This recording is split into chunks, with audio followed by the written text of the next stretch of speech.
नमस्कार दोस्तों, स्वागत है आपका एक और नए वीडियो के साथ में। दोस्तों आज की क्लास में हम जानेंगे कि प्रतिशतता तथा उनके अनुप्रयोग। दोस्तों इस तरह के सवाल आपके कॉम्पिटिटिव एग्जाम में भी आते हैं, तो वीडियो को अंत तक जरूर देखिएगा। चैनल पर नए हैं तो चैनल को सब्सक्राइब करके बेल आइकन दबा दीजिएगा, जिससे कि लेटेस्ट वीडियो की जानकारी आपको समय समय पर मिलती रहे। तो आइए आज की क्लास शुरू करते हैं। तो दोस्तों आप भी जानते होंगे जैसे कि प्रतिशतता, जो प्रतिशत होता है वो किसे कहते हैं, ठीक है। प्रतिशत यानी कि प्रति और शत, प्रतिशत किससे मिलकर बना है? प्रति मतलब बटे, शत मतलब 100। यानी कि अगर हम यहाँ पर लिखते हैं कि 1 बटे, यानी कि प्रति मतलब बटे होता है ना, 1 बटे 100, तो ये क्या हो जाएगा? प्रतिशत, है ना। तो जिसका हर, या हम सरल भाषा में कहें तो क्या होगा कि जिसका हर 100 हो उसको, उसे क्या कहते हैं? प्रतिशत। और प्रतिशत का साइन यानी कि जो निशान होता है वो कैसे लगाते हैं? इस तरह से, ठीक। ये प्रतिशत का क्या है? ये साइन है। तो इस तरह से जहाँ पर 1/100 हो वहाँ पर हम प्रतिशत लिख सकते हैं, और जहाँ प्रतिशत लिखा हो वहाँ पर 1/100 लिख सकते हैं। तो आइए इस क्रम में अब आपको हम सवाल बता रहे हैं जिसके के माध्यम से आप प्रतिशत बिल्कुल सही से समझ पाएंगे, ठीक है। और उसके अनुप्रयोग भी बताएंगे, जिन सवालों में इसका प्रयोग प्रतिशत का होता है, ठीक है। तो आइए, जैसे कि यहाँ पर एक सवाल दिया गया है, हम लेते हैं कि कोई भिन्न है, ठीक है। किसी भिन्न को हम प्रतिशत में कैसे बदलते हैं, ठीक। किसी भिन्न को हम प्रतिशत में कैसे बदलते हैं? जैसे यहाँ पर भिन्न कोई दी गई हो, ठीक है। जैसे भिन्न है 2/5, तो इसको हमको प्रतिशत में बदलना है, ठीक। तो प्रतिशत में हम कैसे बदलेंगे? देखिए यहाँ पर अगर हम थोड़ा गहराई में जाएं कि देखिए यहाँ पर हम क्या लिख सकते हैं? 100/100 लिख सकते हैं ना। तो 100/100 ये कट जाएंगे, ठीक है। तो अब देखिए यहाँ पर हम जो इसको क्या लिख सकते हैं? 2/5, और यहाँ पर 100 लिख देंगे, है ना, 100। और अगर यहाँ पर लिखें गुणे 1/, ये वाला 1/100 ये, ठीक है। तो देखिए यहाँ पर जो है 1/100 की जगह पर हम प्रतिशत लिख सकते हैं कि नहीं लिख सकते हैं, ठीक है। तो यहाँ पर हम क्या लिख सकते हैं कि बराबर 2/5 और गुणे में यहाँ पर 100 ये वाले, और इसकी जगह पर प्रतिशत लगा सकते हैं। तो यहाँ पर हम प्रतिशत लिख देंगे। अब देखिए इसको प्रतिशत में कैसे बदलेंगे? 5 दूनी 10 हो जाएगा, और यहाँ पर एक 0, तो आ कितना जाएगा? 2 गुणे 20, है ना। तो और ये यहाँ पर प्रतिशत, ठीक। तो अब कितना हो जाएगा यहाँ पर? देखिए 20 दूना 40, यानी कि ये 40% ये भिन्न आ गई, ठीक है। तो या फिर और आसान तरीका है, और लगा सकते थे। कैसे लगा सकते थे? जैसे यहाँ पर समझते हैं कि 2/5 हमने लिखा, ठीक। 2/5 हमने लिखा। अब इसमें क्या करते हैं? 100 यहाँ पर हम लिख देते हैं, ठीक।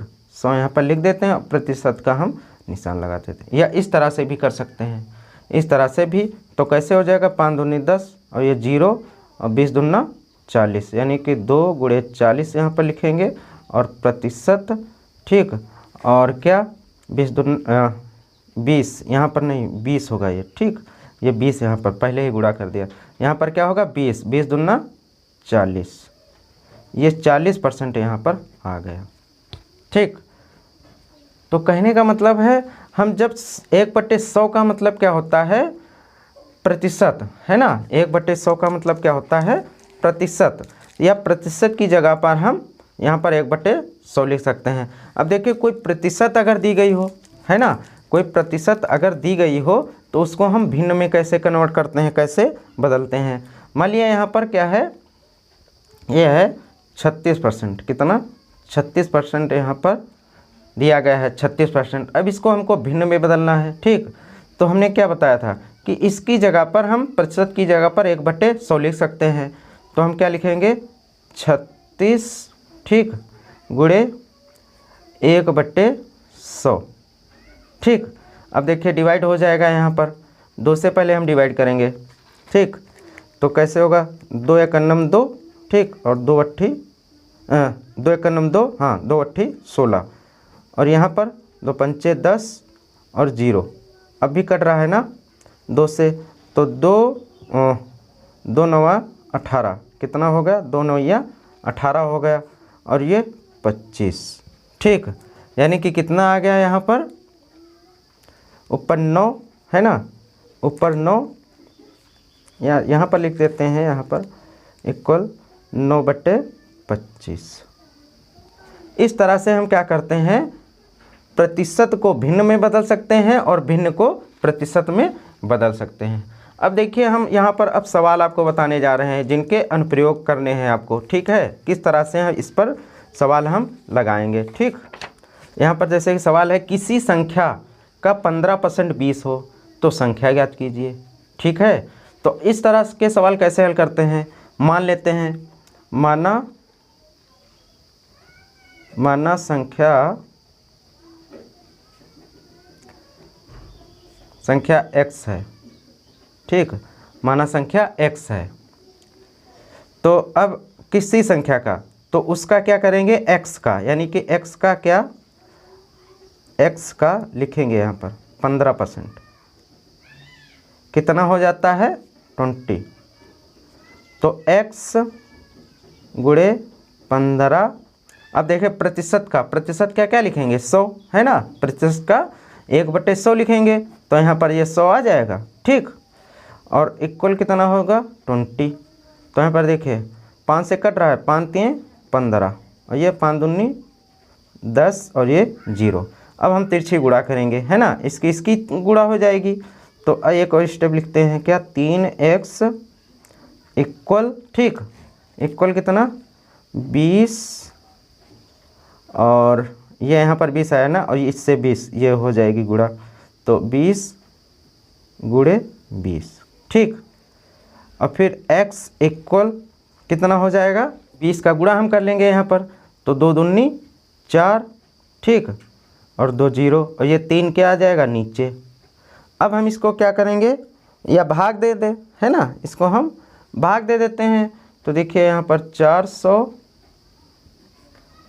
और यहाँ पर 3 3 एक 3, फिर कितना आया 1 0, फिर 3 3 9, ठीक, यहाँ पर 1 आया, फिर 0, फिर 3 3 9, फिर कितना बचा 1।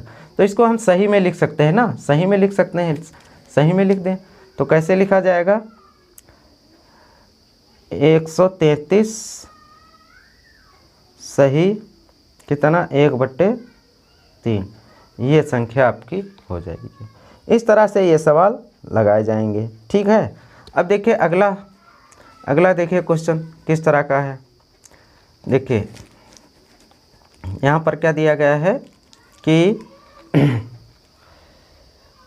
उस संख्या का है ना, उस संख्या का 80% क्या होगा जिसका 200% 90 है ना, जिसका 200% 90 है। यहाँ पर दूसरी तरह सवाल लगेगा, उस संख्या का 80% है ना, उस संख्या का 80% है, मतलब उस संख्या का क्या है 80% है, और 80% क्या होगा है ना, उस संख्या का 80% क्या होगा जिसका 200% 90 है। उस संख्या का मतलब 200% 90 है, तो उसी संख्या का 80% कितना होगा। ठीक है, तो हम यहाँ पर मान लेते हैं कि माना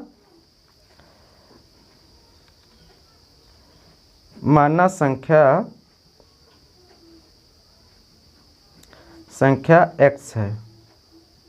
ठीक, माना संख्या x है, तो हम पहले क्या करते हैं, जिसका यानी कि इसका निकालते हैं, यानी कि x का 200% कितना है 90 है। ठीक, तो अब देखो यहाँ पर x गुणे 200 और बटे ये परसेंटेज का नीचे 100 हो जाएगा है ना, और ये 90, ये 0 कट जाएगा, ये कटेगा, ये कटेगा, ये कटेगा है ना।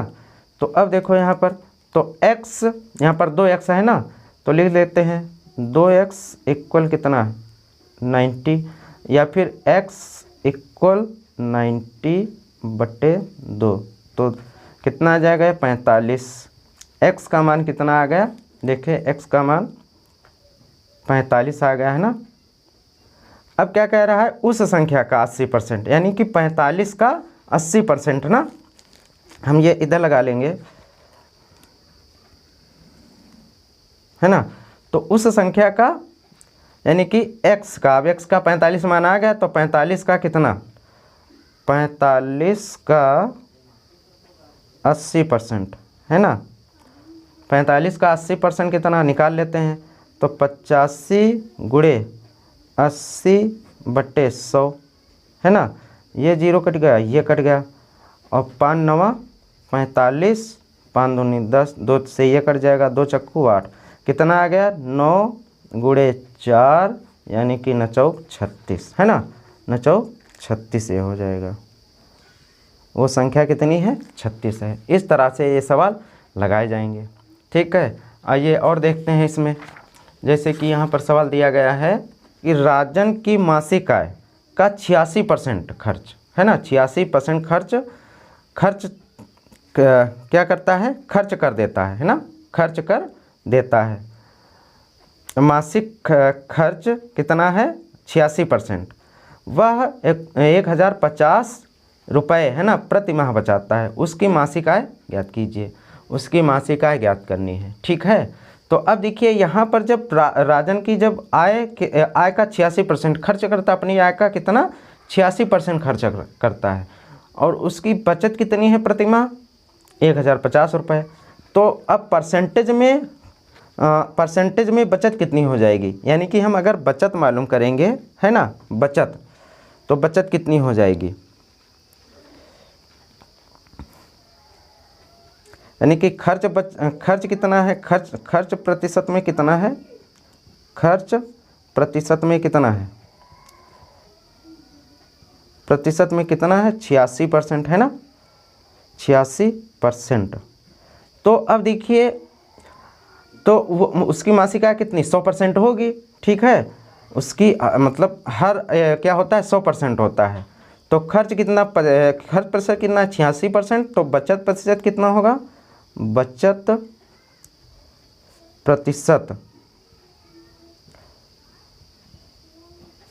प्रतिशत कितना होगा, 100 में से हम क्या करेंगे, 100% में से 86% घटा देंगे, है ना, माइनस 86%। तो कितना निकल आएगा यहाँ पर, 14%, है ना। 10 में से 6 गया, 4 बचा, और 9 में से 8 गया, 1 बचा, 14% यहाँ पर क्या आ जाएगी, बचत प्रतिशत आ जाएगा। अब देखिए यहाँ पर वो क्या है, प्रतिमाह, है ना, प्रतिमाह बचाता है कितने, 1050 रुपये, है ना। तो 14% ये बचत क्या है, 14% इक्वल क्या, 1050, है ना। और किसका मासिक आय का, है ना, मासिक आय का। अब यहाँ पर लिख सकते हैं कि मासिक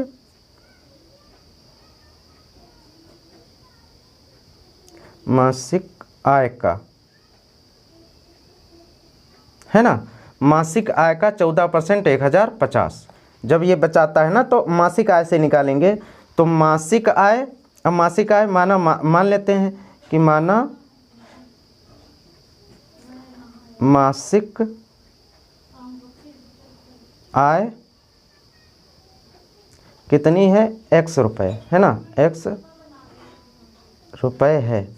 तो अब देखिए यहाँ पर कैसे लगाएंगे कि x है ना मासिक आय, तो मासिक आय यानी कि x का 14% इक्वल 1050, ठीक। तो x गुणे 14 बटे कितना, 100% का 100 बटे हो जाएगा, है ना। अब देखिए यहाँ पर इक्वल कितना, 1050।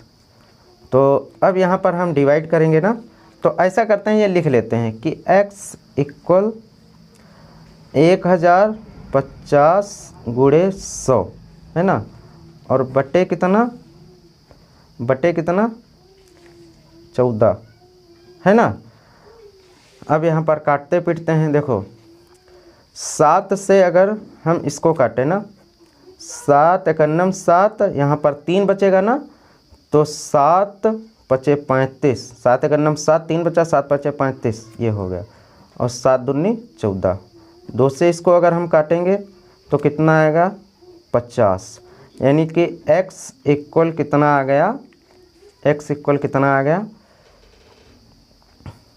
150 और गुणे 50 है ना। तो x इक्वल कितना 15 पचे 75, 75 और 2 0 है ना, 15 पचे 75 और 2 0, इतने रुपए के आ गए उसकी मासिक आय आ गई। वही हमको मालूम करना था। देखिए यहाँ पर उसकी मासिक आय। तो इस तरह से हम सवाल ये हल करते चले जाते हैं। चलिए एक और सवाल बता देते हैं, ठीक है। देखिए यहाँ पर अगला सवाल क्या है कि यदि किसी स्कूल के 70% विद्यार्थी लड़के हों तथा लड़कियों की संख्या 504 है, तो लड़कों की संख्या ज्ञात कीजिए। लड़कों की संख्या ज्ञात करनी है ना, लड़कों की संख्या यहाँ पर ज्ञात करनी है। तो सबसे पहले हम क्या करते हैं, स्कूल के 70% विद्यार्थी लड़के हैं। लड़के क्या हैं 70% हैं, है ना, 70% लड़के हैं तथा लड़कियों की संख्या, अब संख्या यहाँ पर 504 लड़कियों की दी गई है। तो हम सबसे पहले क्या करते हैं, लड़कियों की, है ना, लड़कियों का स्कूल के लड़के के यहाँ 70%, तो लड़कियों की का परसेंटेज ज्ञात करते हैं ना। तो भाई लड़कियों का परसेंटेज ज्ञात कर लेंगे, उसी से हम निकाल लेंगे, है ना। तो सबसे पहले क्या करते हैं, और लड़कों का परसेंटेज तो दिया गया है कितना, लड़कों का प्रतिशत कितना है 70%। विद्यार्थियों में लड़कों का प्रतिशत 70% है, तो लड़कियों का कितना हो जाएगा, लड़कियों का प्रतिशत, ठीक, कितना हो जाएगा इक्वल 100 है ना, 100% हैं विद्यार्थी हैं, तो 100% में से कितना माइनस करेंगे 70%, तो लड़कियों का परसेंटेज कितना आ जाएगा 30%, ठीक, 30% आ गया। अब देखिए लड़कियों का प्रतिशत 30% है और दी गई कितनी है 504, तो विद्यार्थी जो विद्यार्थी होंगे उन्हीं का परसेंटेज है ना, लड़कियों का 30% है। तो हम यहाँ पर क्या मानेंगे कि माना विद्यार्थियों की संख्या है ना, विद्यार्थियों की संख्या कितनी है x है। अब इसमें लगा देंगे प्रश्नानुसार, प्रश्नानुसार क्या होगा, प्रश्नानुसार कि अब विद्यार्थियों का, लड़कियों का जो परसेंटेज होगा वो विद्यार्थियों का परसेंटेज होगा ना, तो x का यानी कि विद्यार्थियों का कितना 30% है ना, तो या फिर x का कितना 30% इक्वल कितना 504। अब देखिए यहाँ पर x गुणे कितना करेंगे 30 और बट्टे परसेंटेज का या प्रतिशत का बट्टे 100 हो जाएगा 504। अब यहाँ पर कितना लिखेंगे, देखिए x इक्वल ये तिरछी गुणा इससे हो जाएगी, यानी कि 504 तिरछी गुणा होगी ना इससे, तो 504 गुणे 100 और बट्टे 30 यहाँ पर डिवाइड करेंगे, 0 0 ये कट गया है ना, और 3 एकन्नम 3 20 हो गया, 3 18 है ना, 2 बचा, 3 अट्ठे 24, ये कट गया 3 से, तो कितना आ गया x की वैल्यू कितनी आ गई, यानी कि x का मान 168 और एक 0 बचा था 0 लगा देंगे। इतने क्या आ गए विद्यार्थी आ गए, है ना, विद्यार्थियों की संख्या कितनी आ गई 1680। अब हमको लड़कों की संख्या मालूम करनी है, तो हम क्या करेंगे, विद्यार्थियों की संख्या से लड़कियों की संख्या माइनस कर देंगे, यानी कि हाँ लड़कों की संख्या इक्वल विद्यार्थियों की संख्या, विद्यार्थियों की संख्या है ना, और माइनस लड़कियों की संख्या, लड़कियों की संख्या। अब विद्यार्थियों की संख्या कितनी है? 1680 है ना, 1680 और माइनस लड़कियों की संख्या कितनी है? 504। तो ये कितना आ जाएगा? 10 में से 4 जाएगा, 6 बचेगा, 7 में ये 7 यहाँ पर हो जाएगा है ना, 7 0 गया, और यहाँ पर कितना? 6 में से 5 गया, 1 बचा, और ये 1 है ना, यानी कि कितनी आ गई? लड़कों की संख्या 1176 है ना, ये लड़कों की संख्या आ गई। तो इस तरह से हम सवाल प्रतिशत वाले लगाते हैं। तो आशा करते हैं आपको ये वीडियो बहुत ही, ये जो सवाल हैं आपको बहुत ही समझ में आ गए होंगे। ठीक है, इस वीडियो के माध्यम से आप इन सवालों को समझिएगा। तो मिलते हैं अगले वीडियो में, तब तक के लिए जय हिंद जय भारत।